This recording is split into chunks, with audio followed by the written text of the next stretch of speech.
Hi, welcome to Mag Chats Books. Today I'm going to do my weekly wrap-up. It has been a long time since I filmed, a little over 6 weeks. There's just been a lot of things going on. I didn't read a whole lot in the end of May and all of June. Just a lot of things going on. Plus we had a lovely vacation in Colorado. I'll insert a couple of pictures of Maroon Bells that's just outside of Aspen, Colorado. It is so gorgeous and kind of demonstrating why I didn't read a whole lot on vacation, but just enjoyed the scenery.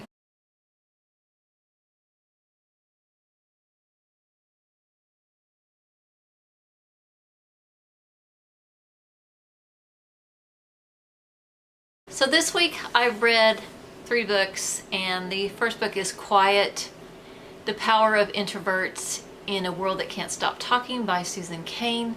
This was an audiobook that I got from the library. It, as I said, talks about introverts, and that introverts are not frowned upon, but people feel like they need to change introverts, especially in the US society, that even children that are introverts in school are often counseled, or their parents are told that they aren't really team players or they don't work well with other children, which is really not the issue. The issue is they are more comfortable working either by themselves or within smaller groups, all the way into adulthood, where we see people being evaluated for their team skills and things like that. She also goes into that many of the inventions in the modern day world were done by introverts. Woz from Apple Computers pretty much developed the computer on his own. It took Steve Jobs, an extrovert, to sell everything and bring Apple to kind of being this big company it was, but the actual brains behind the computer was an introvert. So it talks about how introverts and extroverts need each other to work well together. I'm an introvert by nature, and so I felt very vindicated, if you would say, that I feel like sometimes you're judged on being a shy person, which really that isn't the case. Anyway, the book was very good. It did show you how, especially as a parent, you should allow your child to be what they are rather than making it as if something is wrong with them. And then as an adult in the workplace, to also value that person that needs to work by themselves and what they can accomplish.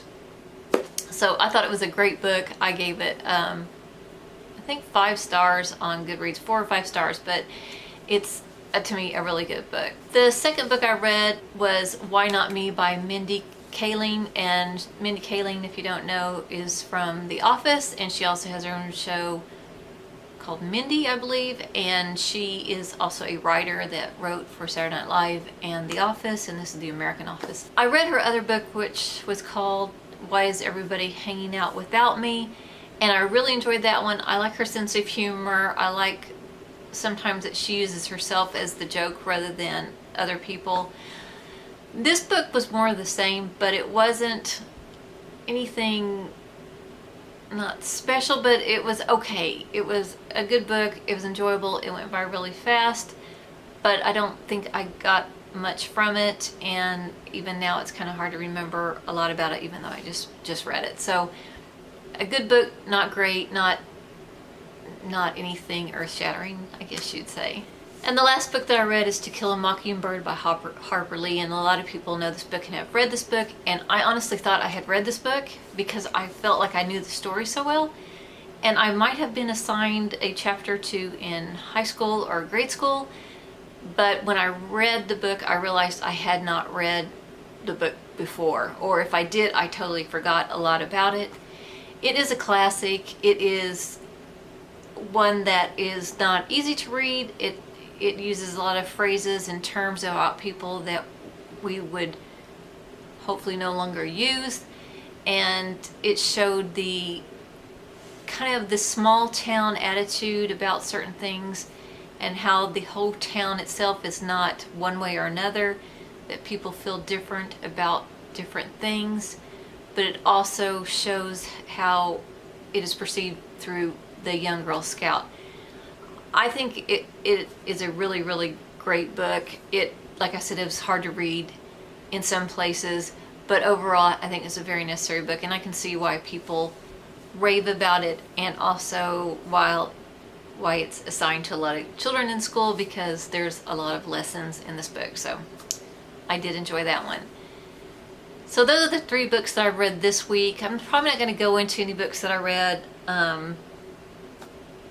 in June or May, because honestly I cannot remember what they are, and I don't think they were really worth talking about. But the books I'm reading now are Jemina or Jemina, I don't know how to say that, and this is the second book in the Illuminae series by Amy Kaufman and Jay Kristoff. I don't know, I'm probably getting a glare on this. This is a book that's, I think it's considered YA, but the first book in the series takes place pretty much predominantly in space. There is a planet that's attacked, all the people flee to spaceships, and then you get a whole story that takes place in space. This book also takes place in space.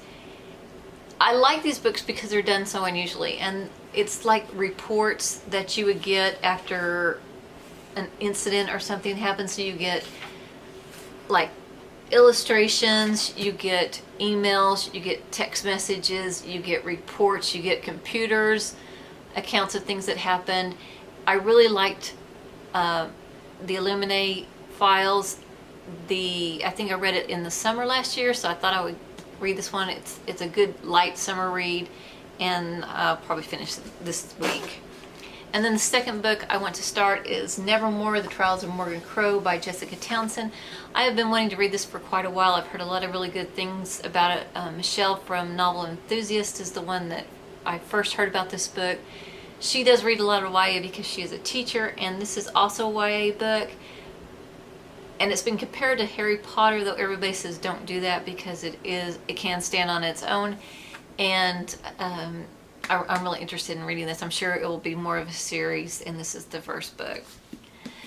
So those are the 2 books that I'll probably be finishing this week or this following week, and then pick up something else as well. Having not read a whole lot in June and July, it's been quite nice to pick up books. In the summer, I tend to read books that are lighter, and these definitely are lighter books. To Kill a Mockingbird was the exception, of course. But that's pretty much it. I apologize for not filming for quite a while. It's nice to be back. I will talk to you later. Thank you so much for watching. Goodbye.